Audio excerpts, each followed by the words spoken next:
आज हम शिक्षा रविवार मनाने वाले हैं प्रभु जी।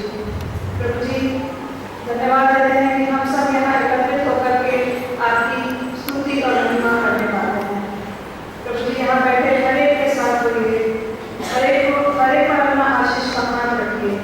होने दीजिए कि हम सभी वचन को सुने और उसको अपने जीवन में उतारने पाए। प्रभु जी मेरे साथ बोलिए, जब मैं वचन को बोलती हूँ आप मेरे मुंह से निकलने वाले हर शब्द की चौकसी कीजिए। प्रभु जी एक भी शब्द आपके निरादर के लिए ना निकलने पाए। प्रभु जी सारा आदर सारी महिमा आपको देते हैं और ये विनती प्रभु यीशु मसीह के नाम से मांगते हैं, आमीन। सबसे पहले मैं परमेश्वर पिता का धन्यवाद दूंगी कि मुझे ये मौका दिया गया कि मैं इस रविवार की आराधना में बोलने पाऊँ। फिर मैं पंचायत का, पास्टर का और उस कमेटी का भी धन्यवाद देना चाहती हूँ जिन्होंने मेरा नाम सजेस्ट किया। वैसे तो मैं जानती हूँ कि हमारी कलीसिया बहुत ही समृद्ध है, चाहे वो गीत संगीत के मामले में हो जैसा अभी हमने देखा, या फिर वचन की सेवकाई हो, या फिर बाइबल स्टडी हो। और ऐसी कलीसिया के सामने खड़े होकर के बोलने के लिए मैं अपने आप को अयोग्य समझती हूँ। पर जब मुझसे कहा गया कि यहाँ बोलना है तो मैंने इसे सहर्ष इसलिए स्वीकार किया क्योंकि मुझे लगा कि शायद परमेश्वर इसके द्वारा मेरी आत्मिक उन्नति करना चाहता है। और यकीन जाने कि पिछले कुछ दिनों में मैंने बहुत कुछ सीखा है। इसलिए मैं फिर से परमेश्वर का धन्यवाद देती हूँ कि मुझे यह मौका दिया गया। हम आज के लिए तैयार हुए उपदेश के पाठ को सुनेंगे जो हमें मिलता है मरकुस रचित सुसमाचार उसका 4था अध्याय पद 1 से 20 तक।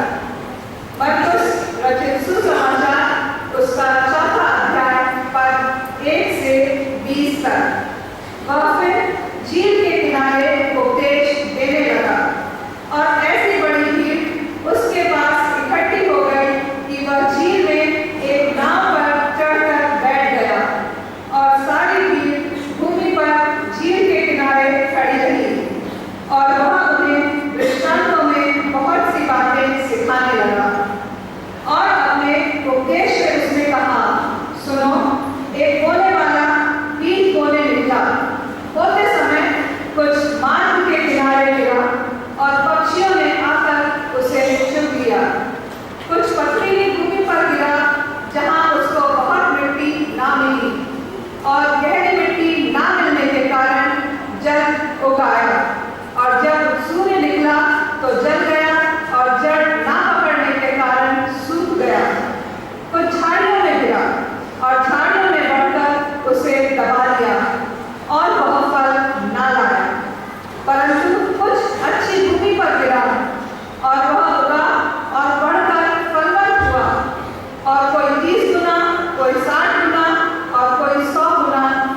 द्वारा बताया गया यह दृष्टांत हम सभी संडे स्कूल से ही सुनते आ रहे हैं।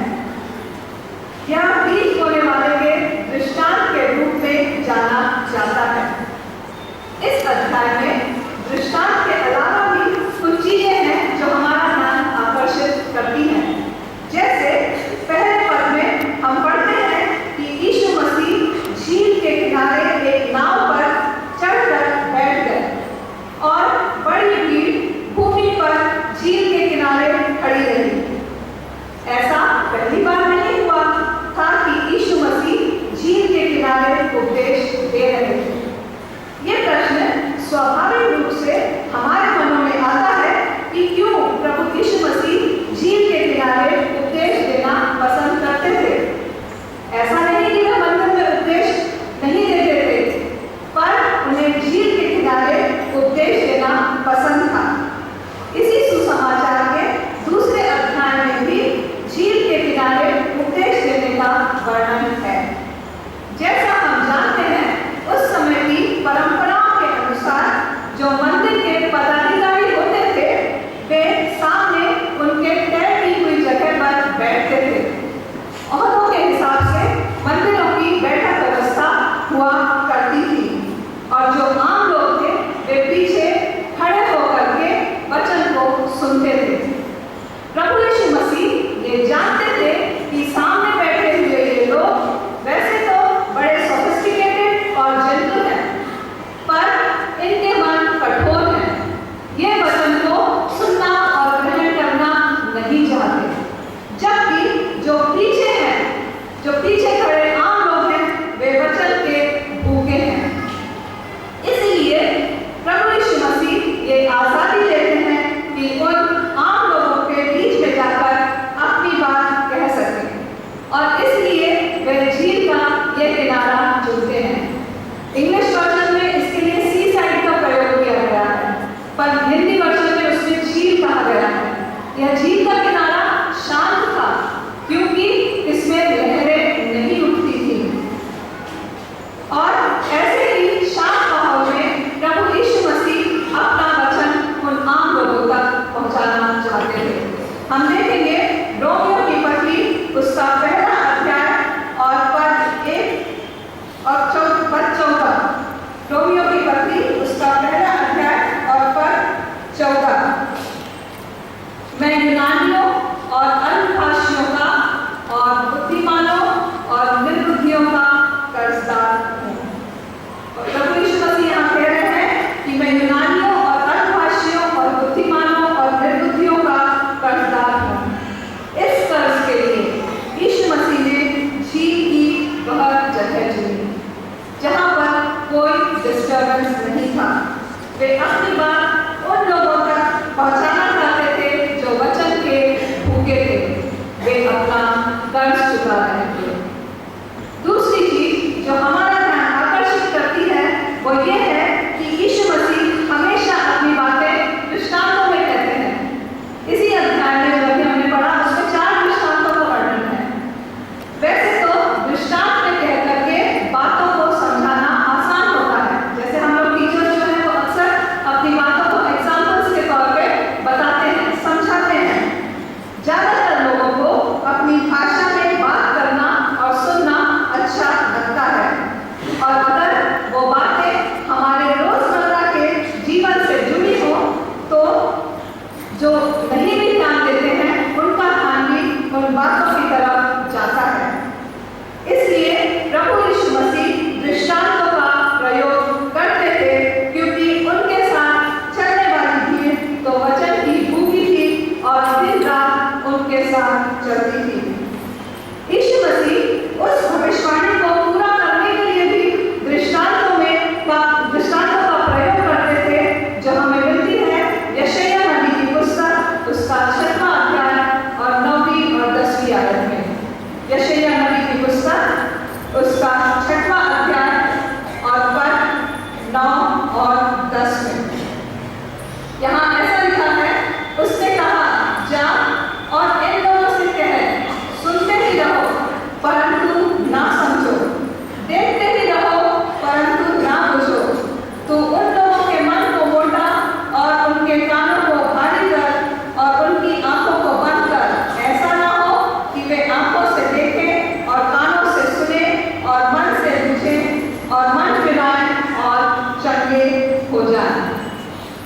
यही बातें इस अध्याय के 12वें पद में भी यीशु मसीह अपने चेलों से कहते हैं।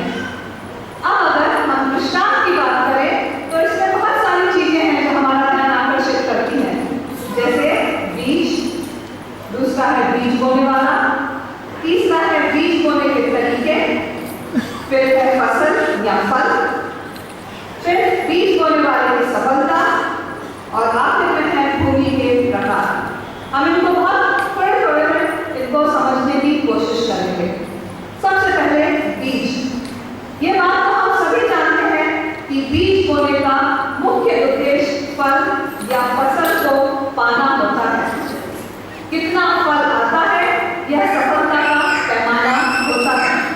यहाँ पर बीज का अर्थ वचन से है। ये वचन हमारे पास सुसमाचार के रूप में है। बीज बोने वाला बीज बोने निकलता है। अगर बीज को ना बोया जाए तो फसल नहीं मिलेगी। उसी तरीके से यदि वचन को अन्य जातियों में प्रचार ना किया जाए तो हमें आत्मा रूपी फल नहीं मिलेंगे, यानी हम असफल होंगे। हम देखेंगे हग्गई की पुस्तक उसका 2रा अध्याय और 9वीं आयत। हग्गई उसका 2रा अध्याय और 19 पर हम देखेंगे, क्या अब तक बीज हत्थे में है? अब तक दाखलता और अंजीर और अनार और जैतून के वृक्ष नहीं फले, परंतु आज के दिन से मैं तुमको आशीष देता रहूंगा। यहाँ पर वचन हमसे कह रहा है कि हमें बीज को बोना है, हत्थे में नहीं रखना है।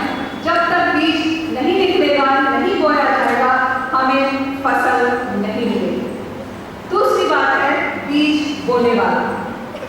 यहाँ पर बीज बोने वाले हम हैं, आप और मैं, क्योंकि हमें परमेश्वर का वचन दिया गया है कि हम ना सिर्फ इसे ग्रहण करें और अपने जीवन में उतारें, बल्कि औरों तक भी इसे पहुंचाएं ताकि वे उद्धार प्राप्त कर सकें। बीज बोने वाले का एकमात्र उद्देश्य होता है कि वो बीज को अपने खेत में बोए ताकि उचित समय पर अपनी फसल को काट सके। आपके और मेरे लिए बीज बोना क्यों आवश्यक है? क्यों जरूरी है कि हम इस संसार में जाकर के वचन के बीज को बोएं? क्योंकि प्रभु ने हमारे लिए यह आज्ञा दी है। प्रभु यीशु मसीह ने हमें आज्ञा दी है कि हम संसार में जाकर के वचन के बीज को बोएं।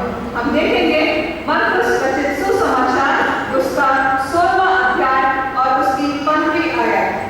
मरकुस रचित सुसमाचार उसका 16वां अध्याय और 15वीं आयत। यहाँ ऐसा लिखा है, और उसने उनसे कहा, तुम सारे जगत में जाकर सारी सृष्टि के लोगों को सुसमाचार प्रचार करो। सारे सृष्टि के लोगों को सुसमाचार प्रचार करो।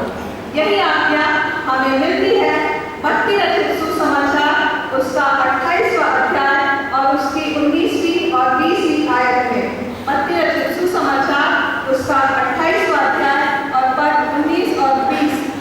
इसलिए तुम जाओ, सब जातियों के लोगों को चेला बनाओ और उन्हें पिता और पुत्र और पवित्र आत्मा के नाम से बपतिस्मा दो, और उन्हें सब बातें जो मैंने तुम्हें आज्ञा दी है मानना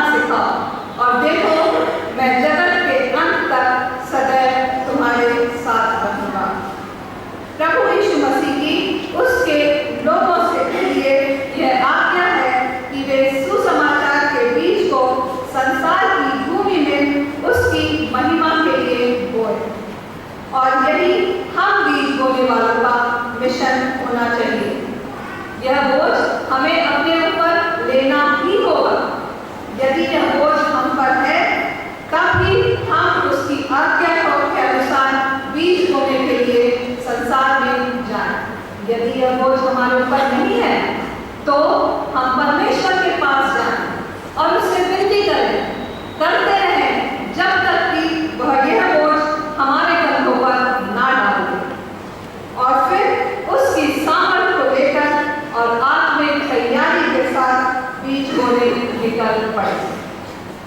यह दृष्टांत एक इंस्पिरेशन है, एक चैलेंज है उन लोगों के लिए जो वचन प्रचार कर रहे हैं या करना चाहते हैं। फिर तीसरी चीज हम देखेंगे, बीज बोने वाला किस तरीके से बीज बोता है, मेथड्स ऑफ सोइंग। बीज बोने वाला जब बीज बोने निकलता है तो वह हर तरफ बीज बोता है। वो यह कोशिश करता है कि भूमि का 1 इंच भी खाली ना रह जाए ताकि उसे अच्छी फसल मिल सके। और यही तरीका हमें भी अपनाना है।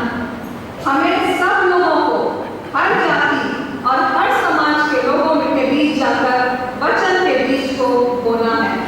जैसा अभी हमने मत्ती 28:19-20 और मरकुस 16:15 में पढ़ा, उसकी आज्ञा को मानते हुए वचन का प्रचार करना है। हम अक्सर बोलते हैं वचन का प्रचार करना। प्रचार का अर्थ क्या है? प्रचार का अर्थ है कि हम उसके अर्थात यीशु मसीह के राजदूत हैं और हम उसके बारे में यह घोषणा करते हैं कि हम किस तरीके से बचाए गए और वे अर्थात अन्य जाति भी बचाई जा सकती है। एक राजदूत का कार्य है कि वह अपने मालिक को रिप्रेजेंट करता है। तो अगर हम परमेश्वर के राजदूत हैं तो हमें ना सिर्फ अपने बोलने से पर अपनी लाइफस्टाइल से भी उसको रिप्रेजेंट करना है। हमें जीवित गवाही बनना है। हम देखेंगे 2 कुरिन्थियों उसका 3 अध्याय और 3 आयत। 2 कुरिन्थियों उसका 3 अध्याय और 3 आयत।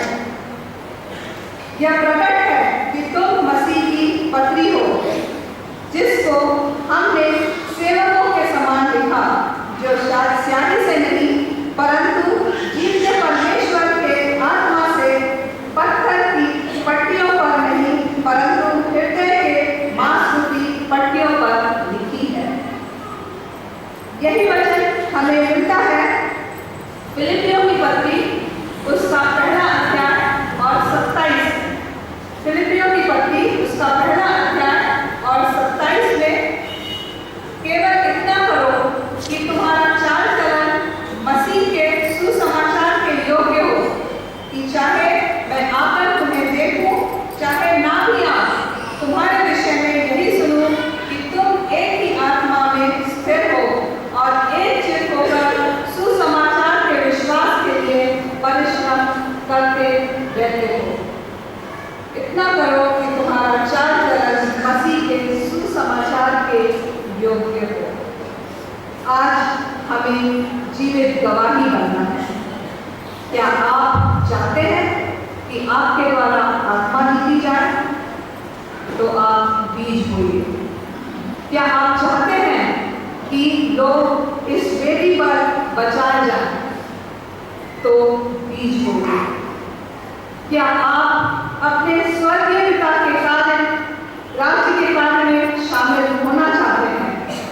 तो सुसमाचार के बीज को सब जगह बोलिए। हमें इस भटकी हुई दुनिया को बताना है कि यीशु मसीह ने पापियों को बचाने के लिए क्या किया। हम वचन में देखेंगे 1 कुरिन्थियों उसका 15 अध्याय और पद 3 और 4। 1 कुरिन्थियों उसका 15 अध्याय और पद 3 और 4। यहाँ पे हमें बताया गया है कि हमें दुनिया को क्या बताना है। इसी कारण मैंने सबसे पहले तुम्हें वही बात पहुंचा दी जो मुझे पहुंची थी, कि पवित्र शास्त्र के वचन के अनुसार यीशु मसीह हमारे पापों के लिए मर गया और गाड़ा गया और पवित्र शास्त्र के अनुसार तीसरे दिन जी उठा। हमें बताना है कि यीशु मसीह ने हमारे लिए क्या किया। हमारे पापों के कारण क्रूस पर अपना बलिदान दिया, मर गया, गाड़ा गया और तीसरे दिन जी उठा। हमें सिर्फ बीज बोना है और फसल हमें परमेश्वर देगा। हम देखेंगे पहला कुरिन्थियों उसका 3रा अध्याय और पद 6 और 8 में। पहला कुरिन्थियों उसका 3रा अध्याय पद 6 से 8 में, मैंने लगाया, अपुल्लोस ने सींचा, परंतु परमेश्वर ने बढ़ाया। इसलिए ना तो लगाने वाला कुछ है और ना सींचने वाला, परंतु परमेश्वर ही सब कुछ है जो बढ़ाने वाला है। लगाने वाला और सींचने वाला दोनों एक है, परंतु हर एक व्यक्ति अपने ही परिश्रम के अनुसार अपनी ही मजदूरी पाएगा। हमने ये पढ़ा कि बीज बोने वाले ने कुछ बीज बो दिए और कुछ उस भूमि पर पड़े जो तैयार नहीं थी, इसलिए ऐसे बीज फल नहीं लाए। अब क्योंकि सफलता का पैमाना तो फसल है, इसलिए क्या हम ये मान लें कि बीज बोने वाला सफल रहा? नहीं, वह अपने काम में सफल हुआ, क्योंकि उसने आज्ञा को पूरा किया। उसका मिशन था बीज बोना और उसने पूरी ईमानदारी के साथ अपना काम किया। उसका ना तो भूमि पर कोई वश था और ना फल पर। उसकी सफलता के 2 कारण थे।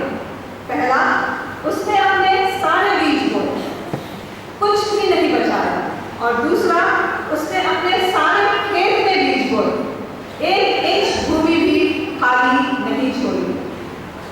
बीज बोने वाले के रूप में आप और मैं इस बात के लिए जिम्मेदार नहीं है कि किस प्रकार की भूमि में बीज पड़ रहे हैं। हम इस बात का निर्णय भी नहीं ले सकते हैं कि बीज किस भूमि पर पड़ रहे हैं या बीज किस प्रकार के हैं, क्योंकि यहोवा का देखना मनुष्य के जैसा नहीं है। अगर हम देखेंगे पहला शमूएल उसका 16वां अध्याय और 7वीं आयत, पहला शमूएल उसका 16वां अध्याय और 7वीं आयत में लिखा है, परंतु यहोवा ने शमूएल से कहा, ना तो उसके रूप पर दृष्टि कर और ना उसके कद की ऊंचाई पर, क्योंकि मैंने उसे अयोग्य जाना है। क्योंकि यहोवा का देखना मनुष्य का सा नहीं, मनुष्य तो बाहर का रूप देखता है, परंतु यहोवा की दृष्टि मन पर रहती है। मनुष्य तो बाहर का रूप देखता है, परंतु यहोवा की दृष्टि मन पर रहती है। फिर हम देखेंगे 4 प्रकार की भूमि जिसका वर्णन इस दृष्टांत में किया गया है। ये उन 4 प्रकार के लोगों को दर्शाती है जो हमारे समाज में मौजूद हैं। पहली भूमि कठोर है। यह मार्ग के किनारे की भूमि या खेत के किनारे की जमीन है जिसे हम मेड़ कहते हैं। यह जमीन लोगों के चलने के कारण सख्त हो गई है और अपने अंदर कुछ नहीं ले सकती। यहाँ तक कठोर हो गई है कि जो बीज उसे हरियाली दे सकता है, यह उसे भी ग्रहण नहीं करती। ऐसे ही वे लोग भी हैं जो सुसमाचार को ग्रहण भी नहीं करना चाहते। वे मुंह मोड़ देते हैं। वे अपने जीवन और सुसमाचार के बीच में संबंध नहीं जोड़ पाते, क्योंकि वे पाप में डूबे हुए हैं और उससे निकलना ही नहीं चाहते। इसलिए वचन उनके मन को के अंदर, उनके कठोर मन के अंदर नहीं जा पाता और शैतान आकर उस वचन को उठा ले जाता है और वे और अधिक कठोर हो जाते हैं और फल नहीं ला पाते। प्रभु यीशु मसीह का इशारा शायद इस जगह पर उन फरीसियों और धर्म प्रचारकों की ओर था जो ऊंचे पद और ओहदों पर तो हैं, पर वचन ग्रहण नहीं करते। वचन उनके सामने होता है और ये कठोर होकर उसे ग्रहण नहीं करते, क्योंकि इनके मन उद्धार के लिए तैयार नहीं है। दूसरी भूमि चट्टानों वाली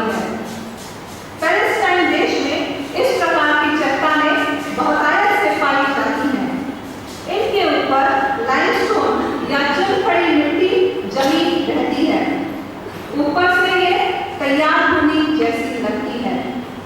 इस पर जब बीज पड़ते हैं तो भूमि उसे ग्रहण करती है।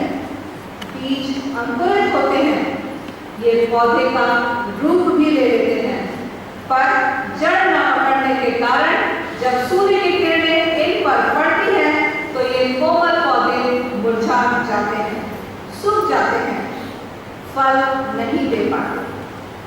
यह भूमि उन मनुष्यों को दर्शाती है जो सुसमाचार सुनकर भावुक हो जाते हैं और कहते हैं यही हमें चाहिए था, इसी को हम इतने दिनों से ढूंढ रहे थे। वे विश्वास भी करते हैं। कुछ दिनों तक हम उन्हें मसीह संगति में बढ़ते हुए भी देखते हैं। इसमें कुछ अन्य तरह के लोग भी आते हैं जो किसी लालच के कारण विश्वास का दिखावा करते हैं। वो लालच नौकरी का हो सकता है, स्कॉलरशिप का, जमीन का या किसी अन्य चीज के लालच के कारण विश्वास करते हैं और फिर कुछ दिनों में ही वापस अपनी पाप भरी दुनिया में लौट जाते हैं। जितनी तेजी से वे बढ़ते हैं उतनी ही तेजी से वापस लौट जाते हैं। क्या मिल जाएगा? नहीं, क्योंकि उन्होंने कोई फल नहीं लाया। हम देखेंगे मत्ती रचित सुसमाचार उसका 16वां अध्याय और उसकी 24वीं आयत। मत्ती रचित सुसमाचार उसका 16वां अध्याय और 24वीं आयत। यहाँ लिखा है, तब यीशु ने अपने चेलों से कहा, यदि कोई मेरे पीछे आना चाहे तो अपने आप का इनकार करे और अपना क्रूस उठाए और मेरे पीछे बोले। उद्धार तभी मिलेगा जब हम अपना क्रूस उठाकर यीशु के पीछे बोलेंगे। थोड़े से लालच के कारण या दिखावे के लिए अगर हम विश्वास करते हैं तो उद्धार हमारे लिए नहीं है। तीसरी भूमि कटी झाड़ियों वाली है। यह तैयार तो दिखती है, या हम यह भी